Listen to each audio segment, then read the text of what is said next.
testing muna natin ang Dali Smart BMS as a warranty purpose.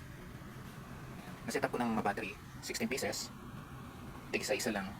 Natin ang voltages niya kasi pag may namaling isa dito, hindi siya magpapansyon ng maayos or worse is masira pa siya.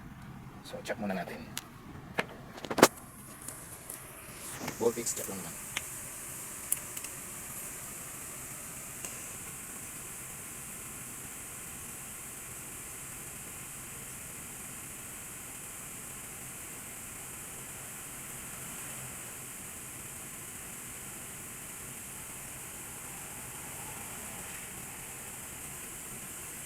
Yan. Okay naman siya. Basta pag nag-measure kayo, kailangan sunod-sunod ang voltahe, pataas ng pataas, walang bababa. So isaksak na natin para ma-check na natin.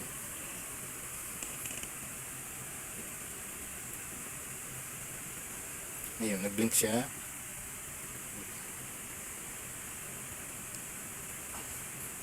Ngayon, pag nag-blink na ganyan, means okay siya. So, i-add natin siya sa software.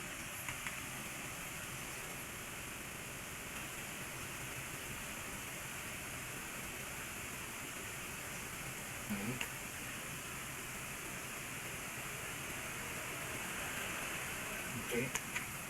Add natin. Ngayon, good siya. Ngayon yung 16 na batteries.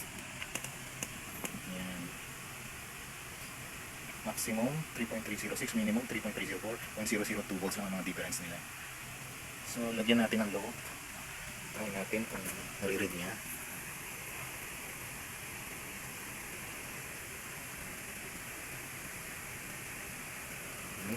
.01. Ayan. 0.01. Try natin i-off.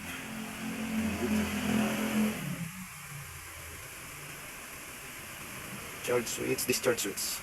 Password 123456. Determine. Yan, nag-off. On. Nag-on. Try natin i-charge. Tanggalin natin ang load. Charge natin ng 2.5 amperes. Negative. Positive. Okay. Nag-blink siya ng mabilis. Means may changes sa kanya. Either nag-load siya or nag-charge siya. So, check natin sa software. Ayan, 2.6 amperes. Charging siya ng 2.6 amperes. Okay siya.